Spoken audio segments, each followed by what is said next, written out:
কিছু মৌলবি আবার জুটিয়েছে, দেখছে আহলে সালাত যারা তো টেকা যাচ্ছে না, ওরা এখন দেয় কি জানেন, যদি খেজুর দিয়ে ফেটে দেন তাহলে ৩,৫৯৫ টাকা, যদি কেউ জব দিয়ে ফেটে দেন তার দাম এত। এই গাধা এই মৌলবিরা এই হাদিসের অর্থই বোঝে না। এখন আমাদের মৌলবিরা দেখছে অর্থ মজাব তো টেকা দিতে হবে আমাকে, তারা যাতে মানুষ খেজুর মেজুর না দিয়ে ঘুরি ফিরে ওদের ৭০ টাকা ফেতরাই দেয়, ও সেই তালে এদেশের আলেমরা ইসলামের যে ক্ষতি করছে, এত ক্ষতি রাজনৈতিক নেতারা করছে না। একসময় যুব সংঘের স্লোগানের বিরুদ্ধে উত্তরবঙ্গের লালমনিরহাটে স্লোগান বেরিয়েছিল, সকল বিধান বাতিল করো, মযহাবী বিধান কায়েম করো। আহলে হাদিস আন্দোলন বাংলাদেশ, আসুন পবিত্র কুরআন ও সহিহ হাদিসের আলোকে জীবন গড়ি। এ কদিন পরে শুরু হবে, এবারে ফেতরা ৭০ টাকা, উদাহরণস্বরূপ বলছি, শুরু হবে না? কিছু মৌলবি আবার জুটিয়েছে, দেখছে আহলে সালাত যারা তো টেকা যাচ্ছে না, ওরা এখন দেয় কি জানেন, যদি খেজুর দিয়ে ফেটে দেন তাহলে ৩,৫৯৫ টাকা, যদি কেউ জব দিয়ে ফেটে দেন তার দাম এত। এই গাধা এই মৌলবিরা এই হাদিসের অর্থই বোঝে না। অথবা আর এবং এক অর্থ হবে, তোমরা ফেতরা দাও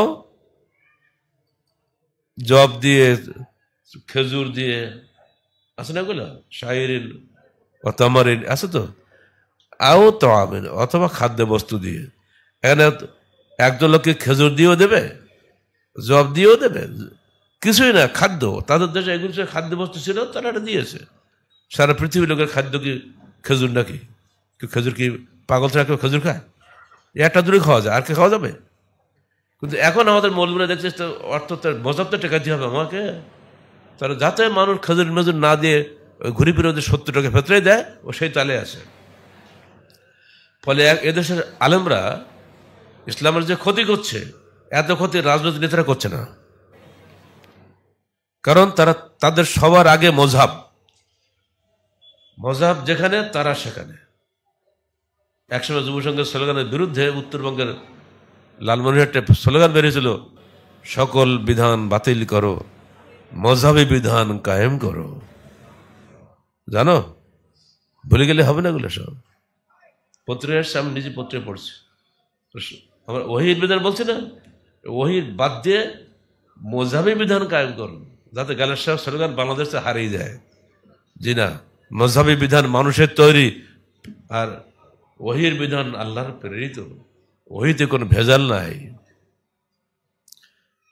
নির্ভেজাল তাওহীদের প্রচার ও প্রতিষ্ঠা এবং জীবনের সর্বক্ষেত্রে কিতাব ও সুন্নতের যথাযথ অনুসরণের মাধ্যমে আল্লাহর সন্তুষ্টি অর্জন করা। যথাযথ কেন বলা হয়েছে? যোগ বিয়োগ চলবে না। ডাক্তার সাহেব ওষুধ দিচ্ছেন, যা দিয়েছেন তাই না খেয়ে যদি আপনি নিজে একটু যোগ বিয়োগ করেন হবে? ডাক্তার সাহেব বলে দিয়েছেন, ভাই এটা ২০০ পাওয়ারের ওষুধ খাবেন হোমিওপ্যাথি, আপনি বললেন ২০০ পাওয়ার কেন, একটু বেশি খাবো, দিয়ে একসঙ্গে ১০,০০০ পাওয়ার চালিয়ে দিলেন, রাত্রি চিৎপাতে পড়ে থাকলেন, হলো? যত বেশি তত তো নেকি, ২ ৪ কেন ৫ লাগিয়ে দেবো, সমস্যা কি? জি না, যথাযথ অনুসরণের মাধ্যমে আল্লাহর সন্তুষ্টি অর্জন করা। এরপরটা কি? আকীদা আমলের সংশোধনের মাধ্যমে। সংশোধন আমাদের সবসময় ভুল হতেই আছে, তাই না? এগুলো সংশোধন করাটা আমাদের কর্তব্য। আমার ভুল হচ্ছে, আপনার ভুল হচ্ছে, ছেলের ভুল হচ্ছে, মেয়ের ভুল হচ্ছে, স্ত্রীর ভুল হচ্ছে, ভুল তো হতেই হয়, মানুষ তো আমরা। কিন্তু এই সংশোধন কার্য সংশোধন চালাতে হবে, যেখানে ভুল হবে সেখানেই সংশোধন চলবে। তারপর কি বলেন? না, সংশোধনের মাধ্যমে সমাজের সার্বিক পরিবর্তন সাধন। একজন পরিবর্তন হলে কি সমাজ পরিবর্তন হবে? আর সমাজের একটা সাইড পরিবর্তন হবে, অর্থাৎ ধর্মীয় সাইডটা হলো, রাজনৈতিক সাইড পরিবর্তন নাই, অর্থনৈতিক সাইড পরিবর্তন নাই, সাংস্কৃতিক সাইড পরিবর্তন নাই, তাহলে কোন লাভ হবে? সার্বিক পরিবর্তনের মাধ্যমে। আপনার ছেলে কালকে দিবস পালন করবে, দেখে খুব লাড়লাপ্পা করে চলে আসবে, বাড়ি চলে, আব্বা আজকে সারাদিন কষ্ট হয়েছে, আজকে সিয়াম রাখবো না, তুমি যেন ডেকো না, হবে? সার্বিক পরিবর্তন বিষয়ে বোঝার চেষ্টা করবেন। মানুষের জীবনের সার্বিক দিক ও বিভাগে আমরা কোরআন ও সহিহ হাদিসের সর্বোচ্চ অগ্রাধিকার চাই। তারপর শেষে কি? আমাদের সামাজিক ও রাজনৈতিক লক্ষ্য। এখন আপনি বলুন, আগে সমাজ পরিবর্তন হবে না আগে রাষ্ট্র ক্ষমতার পরিবর্তন হবে? এটা আপনারা স্বীকার করেন না। এবার আপনারা আরো বোঝার চেষ্টা করেন। এই যে পদ্মার ওপারেটা কি লালগোলা না? লালগোলা ওটা কি ইন্ডিয়া না বাংলাদেশ? কিন্তু ওরা কিন্তু সব আহলে হাদিস আর আমরা আহলে হাদিস। মাঝখানে পদ্মা নদী, কেন ওটা পৃথক হয়ে গেল? জবাব দেন। মেহেরপুরে এ পাশে মুসলমান, তাই না? আরে কি বানাইছে একটা মূর্তি, আরে কিছুই বলতে পারে না। মুজিবনগরে বানাইছে বড় লম্বা, ওর জাস্ট একদম বেড়ার ওপাশে নদিয়া, একদম বেড়ার ওপাশে। আমি গেছিলাম গত নভেম্বরে, যে মেহেরপুর জেলা সম্মেলন হলো, আমি ইচ্ছা করে গেলাম, দেখি তো কি আছে। একেবারে বেড়া লাগানো, মানে বাঁশের চড়া দিয়ে বেড়া করো তো, আবার সব আমরা আহলা দিচ্ছে। আমি গেছি বলে সব চলে আসছে। তোরা এখানে কে? স্যার আমরা নদিয়ার মধ্যে পড়ে গেছি তো বাদ দিয়ে এখন ইন্ডিয়া হয়ে গেছি। কিন্তু আপনার সম্মেলন মেহেরপুর হলে সব আমরা চলে যাই, বেড়া বেড়া মানি টানি চলে যাই। আমাদের পুলিশে কিছু বলে না, পুলিশে বলে আমাদের আমির এসছে, আমরা গেলাম, তুমি যাবার ঘরে গিয়ে পুলিশ ছাড়ি দেয়, কিছু বলে না।